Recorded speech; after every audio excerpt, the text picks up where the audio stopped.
arguably one of Japan's biggest exports is Japanese pop culture, and specifically anime.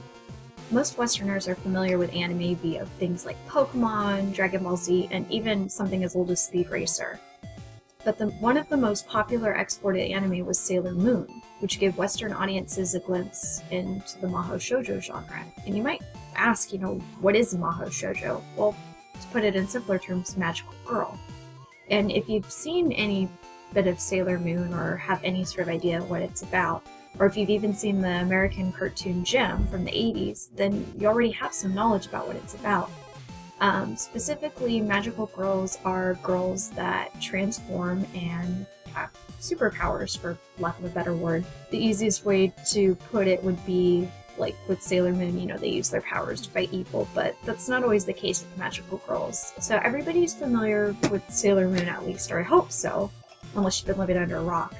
Everybody tends to think of Sailor Moon as being like the grandmother of all magical girl anime, but that actually isn't the case. The genre is actually pretty old. It goes all the way back to the late 50s and early 60s. So the actual grandmother of the genre itself is Osamu Tezuka's Princess Knight.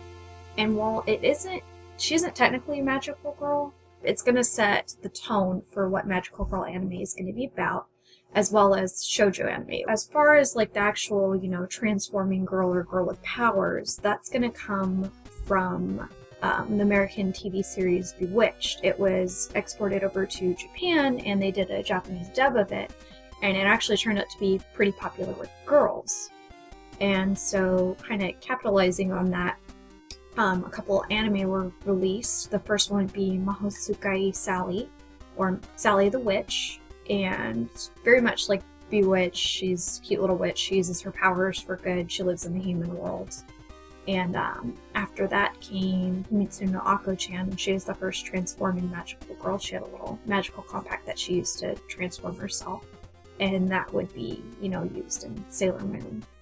And then when we move into the 70s, we get things like Cutie Honey, which was kind of a big deal because it was, intended for male audiences, but Honey was, a girl that could transform. She's very much a girl that could take care of herself. So from moving on from Cutie Honey, we move into things like Creamy Mommy, Pastel Yumi, Amy the Magic Star, stuff like that. Those were the 80s magical girls shows done by a studio called Puro. They did more magical girls that were based on like idol types. They got their powers and they just kind of used them for whatever the hell they wanted.